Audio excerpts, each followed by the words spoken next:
The crystalline spires of Nexus Prime pierced the amber sky like frozen lightning, their transparent surfaces reflecting the light of 3 setting suns. Ambassador Sarah Chen stood at the viewport of her diplomatic shuttle, taking in the sight of the Galactic Empire's capital world. Her steady heartbeat belied the weight of responsibility she carried, representing not just a nation or continent, but all of humanity. Final approach to the Great Spire, Ambassador, announced Captain Torres, her pilot and head of security. Imperial Traffic Control is directing us to landing platform Alpha. That's unusual. That's typically reserved for senior Imperial officials. Sarah straightened her midnight blue diplomatic uniform, its subtle iridescent threading catching the alien sunlight. The platform assignment was either a great honor or a perfect stage for public humiliation. In her experience, the Empire rarely did anything without calculated purpose. As the shuttle descended, Sarah reviewed the classified briefing one final time on her quantum-encrypted tablet. Humanity had achieved faster-than-light travel only 30 years ago, and in that time, they'd advanced more rapidly than any species in recorded galactic history. Some called it miraculous, others suspicious. The shuttle touched down with perfect precision on the crystalline platform. Sarah took a deep breath, centering herself. "Remember," she told her small team, "we're here to negotiate humanity's admission into the Galactic Commonwealth. But we're also here to observe. Every detail matters." The platform's atmospheric shield shimmered as they stepped through it. A delegation of Imperial officials waited beyond. Tall, ethereal beings with silvery skin and elaborate ceremonial armor. Their leader, a female-presenting official, stepped forward with practiced grace. "Ambassador Chen, I am First Speaker Lyra. Welcome to Nexus Prime." The translation matrix rendered her words in perfect English, though Sarah could hear the underlying melodic tones of Imperial high speech. "Archon Vexthor sends his regards and looks forward to your presentation to the High Council." Sarah inclined her head in the precise angle of respect according to Imperial protocol. Not too deep, maintaining dignity while showing appropriate deference. "The people of Earth are honored by this opportunity. First Speaker, we look forward to sharing our vision for cooperation and mutual advancement." As they walked through the Great Spire's soaring halls, Sarah's trained eye caught details her hosts might not expect her to notice.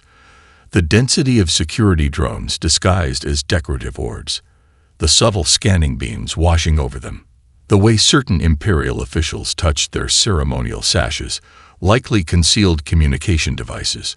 They passed a massive holographic display showing the Empire's historical achievements. Sarah noted how it emphasized military victories over diplomatic solutions, expansion over cooperation.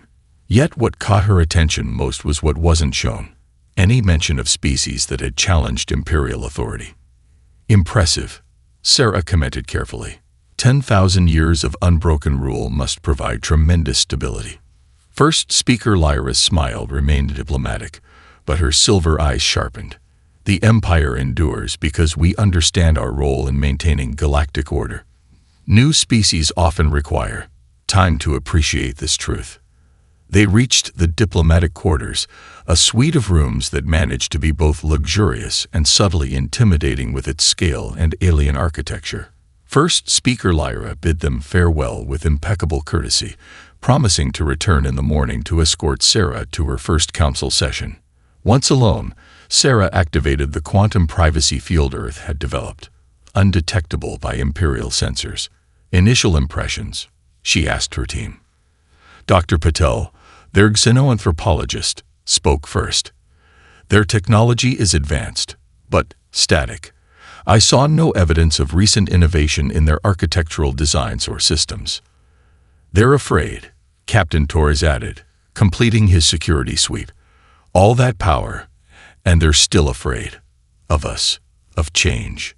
Sarah nodded, moving to the window that overlooked the endless cityscape. Somewhere in those glittering towers, Archon Vexthor was likely reviewing reports about their arrival. The next few days would determine humanity's place in the galaxy, or spark a conflict that would reshape it entirely. "Then we proceed as planned," she said quietly. "Tomorrow, we show them that humanity is ready for a seat at their table, and if they're not prepared to share power peacefully." She let the thought hang unfinished in the alien air. The grand celestial ball transformed the great spire's upper levels into a dreamscape of impossible beauty. Anti-gravity performers danced through the air, their movements leaving trails of crystalline light that formed ephemeral sculptures. Sarah Chen watched it all from her designated observation platform, noting how the Empire's elite clustered in their traditional hierarchies even during a celebration. "Magnificent display," said a resonant voice beside her. Sarah turned to find Archon Vexthor himself, his silver-scaled armor catching the light of 1,000 floating luminoids. Though perhaps primitive compared to Earth's entertainment, if the reports of your virtual reality are accurate, Sarah recognized the trap in his words. Any sign of pride could be twisted into arrogance, any humility seen as deception. Each culture's art forms have their unique beauty. Archon, we hope to learn from each other. The Archon's multifaceted eyes studied her with unsettling intensity. Indeed. Speaking of learning, Ambassador, I found your morning presentation to the High Council fascinating, especially your proposals for technological exchange. Sarah maintained her diplomatic smile, though her instincts screamed danger. The Archon's presence here was no coincidence. Through the crowd, she caught sight of Captain Torres subtly shifting position to maintain line of sight. The Empire's achievements in crystalline computing are particularly impressive, she continued smoothly. Though I noticed your archives mention experimental work in quantum entanglement communication that was abandoned centuries ago. Perhaps a joint research initiative. How interesting that you focused on that particular detail. Vexthor interrupted, his tone sharpening. Those records are classified at the highest levels. Before Sarah could respond, a commotion erupted across the hall. A group of Imperial guards surrounded one of her junior attaches, Dr. Patel, who had been examining a historical display. The crowd parted as more guards approached from all directions. Ambassador Chen, Vexthor's voice carried across the suddenly silent hall. Would you care to explain why your staff member was attempting to access restricted Imperial military databases through our historical archives? Sarah's mind raced. Dr. Patel was their xenoanthropologist, not a hacker. She started forward, but Imperial security drones materialized around her, their crystalline forms pulsing with barely contained energy. This is a misunderstanding, she stated firmly. Dr. Patel is a cultural specialist. If there's been any accidental access. Accidental. Vexthor gestured, and a holographic display sprang to life in the center of the hall. It showed what appeared to be Dr. Patel uploading classified military data, though Sarah instantly recognized the signs of fabrication. The resolution was too perfect, the movements too precise. We've also discovered these in your diplomatic quarters, another Imperial official announced, producing what looked like Earth-made quantum infiltration devices. Sarah had never seen them before, but she knew arguing that would be pointless. This was too well orchestrated. She squared her shoulders, mind shifting to contingency protocols. I formally protest these false accusations and demand to contact Earth's government under Section 7 of the diplomatic protocols. The protocols you've already violated. Vexthor's voice carried theatrical sadness. Ambassador, surely you realize that attempted military espionage negates diplomatic immunity. Seize them all. The security drones moved in perfect synchronization. Captain Torres reached for his ceremonial sidearm, technically allowed under diplomatic protocols. But Sarah caught his eye and subtly shook her head. Fighting now would only play into their hands. As Imperial guards led them away, Sarah noticed the other alien ambassadors and dignitaries watching with carefully blank expressions. None spoke in her defense, but she caught several subtle gestures. Ancient signs of solidarity that the Empire had outlawed centuries ago. They knew this was a sham. In the holding cell beneath the Great Spire, Sarah pressed her palm against the crystal wall, activating the microscopic quantum transmitter embedded in her diplomatic ring. The Empire's sensors would detect no signal, But across the vast distance to Earth, a single encoded message began its journey. Protocol Midnight Star is in effect. The Empire has shown its true face. The message would take hours to reach Earth through the quantum network. Sarah could only hope it would arrive in time, because as she watched Imperial investigators discover more evidence through the night, she recognized the signs of a show trial being prepared. The Empire had clearly decided humanity needed to be taught a lesson in humility. They were about to learn one in unintended consequences instead. The Tower of Judgment pierced the amber sky of Nexus Prime like an obsidian blade. Sarah Chen stood in the accused circle, a platform of transparent crystal suspended over a seemingly bottomless void. The vast chamber housed thousands of spectators, their silvery forms filling the spiraling observation rings that reached toward the tower's apex.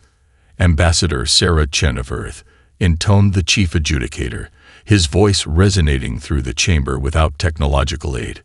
You stand accused of espionage against the Galactic Empire, conspiracy to commit acts of terrorism, and violation of the sacred trust of diplomatic immunity. Sarah's voice remained steady as she responded. I maintain my innocence and that of my staff. These charges are fabricated, and I invoke Article 47 of the Interstellar Diplomatic Code, demanding independent investigation. A ripple of murmurs crossed the chamber. Even after 3 days of intense questioning and obvious show trial tactics, she hadn't broken protocol once. Several junior adjudicators exchanged uncomfortable glances, but Archon Vexthor's expression remained coldly triumphant. Your appeal is noted and denied, the chief adjudicator announced. The evidence speaks for itself. The holographic displays activated, showing the fabricated footage again. Sarah noticed something she hadn't before, a slight irregularity in the timestamp encoding, a fatal flaw in their deception, but one she'd never get the chance to expose. In the diplomatic observation ring, first speaker Lyra watched with carefully concealed distress. Her silver eyes met Sarah's for a brief moment, carrying an unspoken apology. Near her, representatives from the Centaurian Confederation and the Rigelian technocracy sat with rigid postures that suggested suppressed outrage. Before the verdict is rendered, Sarah announced, her voice cutting through the chamber's tension, I invoke my right to a final statement. Granted, the chief adjudicator replied, perhaps eager to maintain at least the appearance of proper procedure. Though be advised that any further attempts at sedition will result in immediate termination of these proceedings. Sarah straightened, her midnight blue uniform still immaculate despite days in custody. The crystalline platform rose slightly, placing her at the chamber's focal point. Unknown to her captors, this was exactly what she'd been waiting for. I speak now not just to this assembly, but to history, she began. The quantum transmitter in her ring, dormant until now, activated on her specific biorhythm pattern. Humanity came to the stars with hope, with dreams of joining a greater community. We discovered wonders beyond imagination, but also something else. Fear masked as strength, oppression disguised as order. Archon Vexthor moved to signal the guards, but Sarah continued, her words carrying the weight of prophecy. You believe this display of power will cow humanity into submission. You're wrong. In your arrogance, you've forgotten a fundamental truth about my species. We learn, we adapt, and we never forget those who stand against us.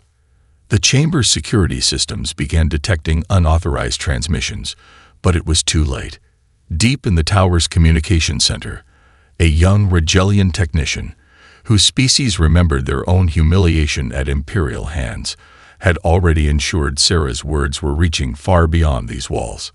To Earth, to humanity, I say this. Stand firm. Show them who we are. Show them. The matter dissolution field activated with a sudden burst of energy. Sarah felt the first waves of molecular disintegration beginning at her extremities. But she smiled, knowing her final message was already racing across quantum channels throughout the galaxy. In her last moments, she locked eyes with Archon Vexthor, letting him see not fear, but absolute certainty. the certainty that he had just made the greatest mistake in Imperial history. The dissolution field completed its work in seconds, leaving only empty air where Sarah Chen had stood. The chamber fell into shocked silence, broken only by the chief adjudicator's shaking voice attempting to maintain procedure. But in a hidden quantum frequency racing faster than light across the galaxy, Sarah's final words continued. Show them that humanity's strength lies not in our weapons or technology, but in our unity, our resilience, and our unwavering response to injustice. The Empire believes they're teaching us a lesson. Let us show them exactly how well humanity learns. In the tower's communication center, the young Regelian technician smiled grimly as tracking systems confirmed the message's successful transmission to Earth. The Empire's lesson was about to become a revolution's catalyst. The United Earth Council chamber in Geneva had never been so silent. On the central holographic display, Ambassador Chen's final message played one last time, her dignified defiance echoing through the stunned hall. As the recording faded, Council President Helena Martinez stood, her dark eyes carrying the weight of history. 23 minutes ago, we received confirmation of Ambassador Chen's execution through multiple channels, she announced, her voice steady but charged with controlled emotion. The Empire believes they have demonstrated their power. Instead, they have revealed their fear. The chamber's quantum displays lit up with incoming signals from every corner of Earth. Research facilities, military installations, and industrial complexes were all requesting emergency protocols. But this wasn't chaos. This was humanity's coordinated fury finding its focus. Deep beneath the Himalayas, Dr. Raj Kumar's quantum research team activated their hidden facility. The massive underground chamber hummed as experimental drives spun up to full power. Project Prometheus is operational, he reported through the secure channel. The Empire thinks they understand quantum mechanics. They're about to learn how wrong they are. In the Mariana Trench Research Station, Dr. Sarah Chen's sister, Dr. Maya Chen, initiated emergency protocols with tears in her eyes and steel in her voice. The station's bioengineered computational crystals, developed by studying deep-sea organisms, pulsed with new energy. Protocol Omega active. Sarah's sacrifice won't be in waste.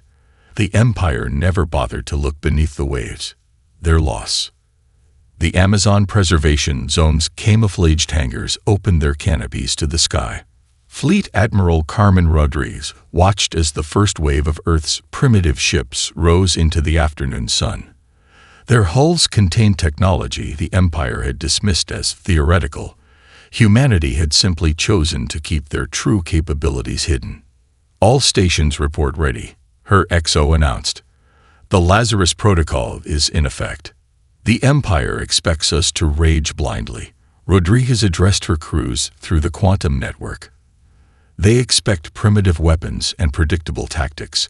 Instead, we'll show them something they've never seen. Humanity fighting smart. In rebuilt Arctic cities, manufacturing centers transitioned to military production with unprecedented speed. But these weren't simple weapons. These were systems designed specifically to counter Imperial technology, developed in secret over years of careful observation. The Council Chamber's displays showed similar activities across every continent. Old rivalries evaporated in the face of a common threat. Former adversaries shared resources and intelligence. Humanity had spent decades preparing for this possibility, all while maintaining a careful facade of technological limitation. The Empire believes they have demonstrated their superiority, President Martinez continued. But they fail to understand a fundamental truth about humanity. We don't just advance through victory. We learn even more through loss. The quantum feeds show the activation of hidden facilities across the solar system. On Mars, stealth shipyards emerged from beneath the red sand. The Jupiter stations dropped their civilian facades, revealing weapon systems integrated with the gas giant's magnetic field. Even the asteroid belt stirred with concealed activity. They killed our ambassador to teach us fear. Dr. Kumar's voice came through the quantum network. Instead, they taught us exactly how their matter dissolution technology works. We've already developed countermeasures. Maya Chen's voice joined in from the ocean depths. They're crystalline computing. We've gone beyond it. They're still using basic lattice structures. We've developed quantum biological hybrid systems they can't detect, let alone comprehend. President Martinez surveyed the chamber, meeting the determined gazes of Earth's united leadership. The Empire believes they've crushed humanity's ambitions. Instead, they've freed us to show our true capabilities. They thought they were ending a diplomatic mission. Instead, they've sparked something unprecedented, humanity moving as one. She paused, allowing the weight of the moment to settle. Ambassador Chen's final message spoke of humanity's strength lying in our unity and resilience. Let us prove her right. The Empire wanted to teach us a lesson about power. It's time to teach them one about consequences. Across Earth, beneath the oceans, and throughout the solar system, humanity's response built like a gathering storm. The Empire had no idea that their moment of supposed triumph had just ignited the most formidable adversary they'd ever face, a humanity that now had nothing left to hide and everything to prove. The Imperial Border Station Dominion 7 detected the approaching vessels at the edge of its scanning range. The station's commander, 3rd Sentinel Vakra, observed the primitive human ships with disdain. Their hulls appeared to be simple titanium alloys, their drive signatures unsophisticated by Imperial standards. Predictable, he commented to his bridge crew. They rushed to their doom with primitive technology, prepared to intercept and destroy these human vessels. Let's show them the price of defiance. The massive Imperial warships moved to surround the seemingly outmatched Earth vessels. But in the command center of the lead human ship Horizon Dawn, Fleet Captain Diana Wells allowed herself a slight smile. They've taken the bait, she transmitted through the quantum neural link to her fleet. All ships initiate Protocol Chimera. The primitive hulls of the Earth vessels suddenly shimmered, revealing their true nature. Layers of metamaterials, developed through decades of research into deep-sea creature camouflage, transformed before the Imperial sensors.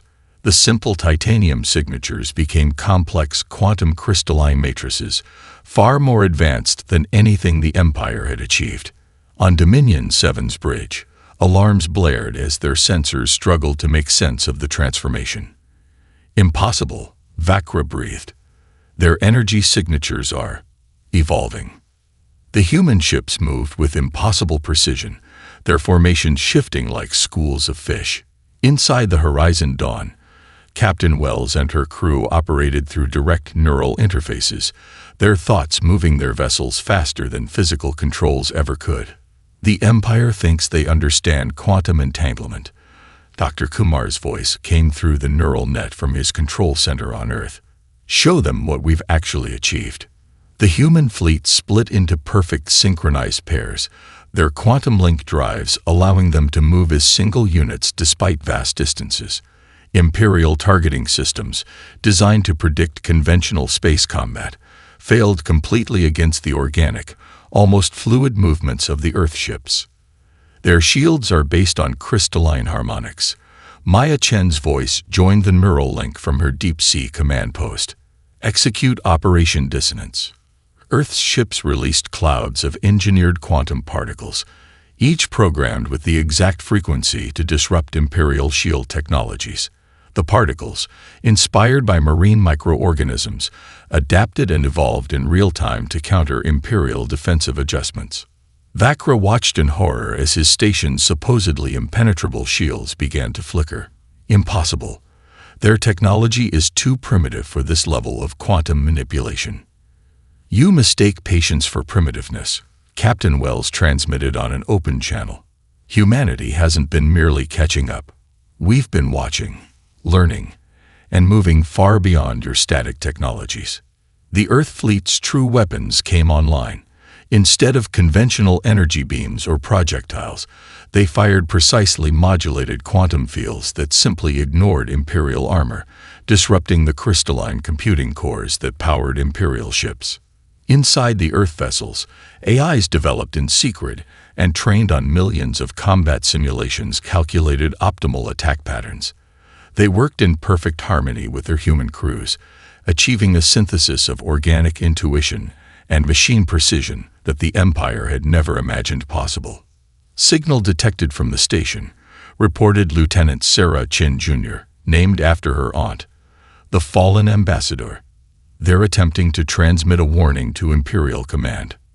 Let them, Captain Wells commanded. It's time the Empire learned the truth. The warning message from Dominion 7 never reached its destination, Earth's quantum communication interceptors, hidden in subspace for years, caught and contained the transmission.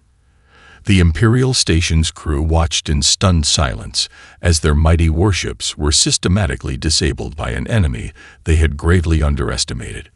"Your ships are paralyzed, but your crews are unharmed," Captain Wells broadcasted. "Unlike the Empire, we don't need to kill to demonstrate strength. Consider this a lesson in humility, and a warning of what's to come." As Earth's fleet departed, leaving the disabled Imperial ships behind, Vakra stared at his useless control panels. The Empire had thought they were facing a primitive species learning to crawl among the stars. Instead, they had awakened something far more dangerous: humanity unleashed, armed with technologies that had evolved far beyond Imperial understanding. The first battle was over. The true war was about to begin, and humanity had just proven that they were far more than the Empire had ever imagined. The Imperial dreadnought Eternal Dominion hung against the backdrop of the Orion Nebula, its crystalline hull reflecting the cosmic light show. Grand Admiral Sentfar watched the tactical display with growing frustration as reports of human victories flooded in from across the sector. "Impossible," he muttered, studying the battle patterns. "Their ships move like living creatures. No military force fights this way." His tactical officer, a younger Imperial named Kellera, approached with another update. "Grand Admiral, we've lost contact with the 7th Fleet. The humans, they didn't destroy them. They simply disappeared." In the command nexus of the Earth vessel Prometheus, Admiral Maya Chen studied the quantum-mapped battlefield through her neural interface. The ghost of a smile crossed her face as she watched the Imperial forces struggling to adapt to humanity's unconventional tactics. "The Empire expects us to fight like they do," she transmitted to the combined Earth fleet. "They expect rigid formations, predictable attack patterns. Let's show them how humanity wages war." The Earth fleet emerged from quantum shadows, their bio-inspired stealth systems making them appear and disappear like cosmic phantoms.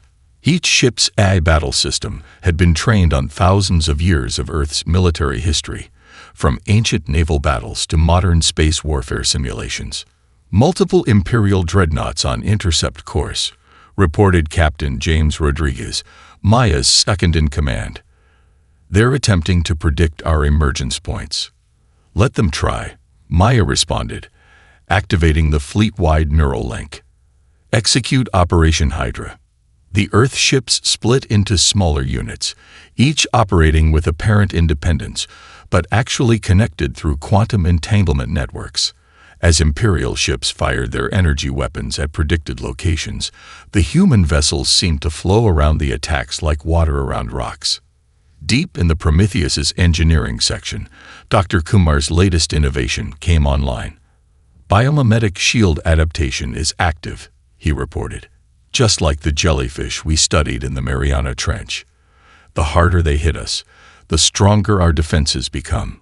The Imperial crews watched in growing horror as their most powerful weapons became increasingly ineffective. Each attack was analyzed, adapted to, and countered by shield systems that evolved in real time. "This isn't possible." Tenfar slammed his fist on his command console. "They were barely a spacefaring species 3 decades ago. You never asked why we advanced so quickly." Maya's voice came through on all Imperial frequencies. "You never questioned why we seemed so interested in your outdated research. You were too busy being superior to notice we were surpassing you." The Earth fleet's formation suddenly shifted into what looked like chaos to Imperial observers. But it was chaos with purpose.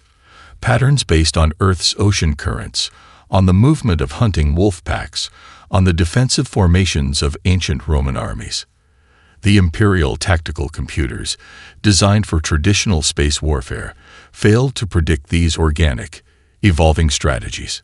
Earth-shipped struck from impossible angles, their quantum-shifted weapons bypassing Imperial defenses as if they weren't there. Grand Admiral, Keldra's voice shook slightly. The humans, they're not aiming to destroy our ships. They're selectively targeting our command and control systems. They're disabling us. Maya's voice came through again, calm and resolved. We remember what you did to Ambassador Chen, but we're not you. We don't need to destroy to demonstrate strength. One by one, the mighty Imperial dreadnoughts fell silent, their crystalline computing cores shut down by precisely targeted quantum pulses. The crews remained unharmed, left to watch helplessly as their supposedly invincible ships became nothing more than drifting monuments to Imperial hubris. On the Prometheus's bridge, Maya received confirmation of their victory. All Imperial vessels neutralized. Minimal casualties on both sides. She opened a channel to Earth Command. Phase 1 complete. The Empire's main fleet is neutralized. They now know we can defeat them. More importantly, they know we can show mercy. As rescue ships moved in to evacuate the stranded Imperial crews, Maya looked at the portrait of her sister Sarah that she kept on her command console. "We learned from your sacrifice," she whispered. "We learned how to win without becoming like them." The battle was over, but Maya knew this was just the beginning. The Empire would adapt, would try new tactics. But that was fine. Adaptation was what humanity did best. The crystalline spires of the Rigelian technocracy gleamed with an inner light as Earth's diplomatic shuttle made its final approach. Dr. Elena Santos, Earth's new chief diplomat, stood at the viewport, remembering Sarah Chen's similar arrival at Nexus Prime months ago. This time, things would be different. Incoming transmission from the Rigelian High Council, announced her aide, Thomas Chen, Sarah's nephew. They're broadcasting on the same quantum frequency Ambassador Chen used for her final message. Helena smiled. The Rigelians always did appreciate meaningful gestures. Put them through. The holographic display materialized, showing First Technologist Valerie, her crystalline form refracting light in complex patterns that conveyed emotion as much as her words. Representative Santos, welcome to Rigel Prime. Your arrival marks a historic moment. In the ship's secure quantum communications chamber, Maya Chen's hologram appeared beside Elena. The Imperial fleet's defeat at Orion has created the opportunity we needed. How many worlds are ready? More than the Empire suspects. Valerie responded, her light patterns shifting to convey satisfaction. The young Rigelian who helped broadcast Ambassador Chen's final message. He wasn't acting alone. We've been waiting for this moment for centuries. The shuttle landed in a vast chamber that seemed empty at first glance, but Elena's advanced sensors detected representatives from dozens of species hidden behind sophisticated cloaking fields. Species that the Empire had deemed primitive or unworthy of full galactic citizenship. The Empire's strength was never their technology. Elena addressed the gathered beings as they revealed themselves. It was their ability to keep us divided, to make each species feel alone in their subjugation. A tall, shadowy figure stepped forward. A Centaurian Shadow Lord, member of a species known for their telepathic abilities. We have watched humanity's response to Imperial aggression with great interest.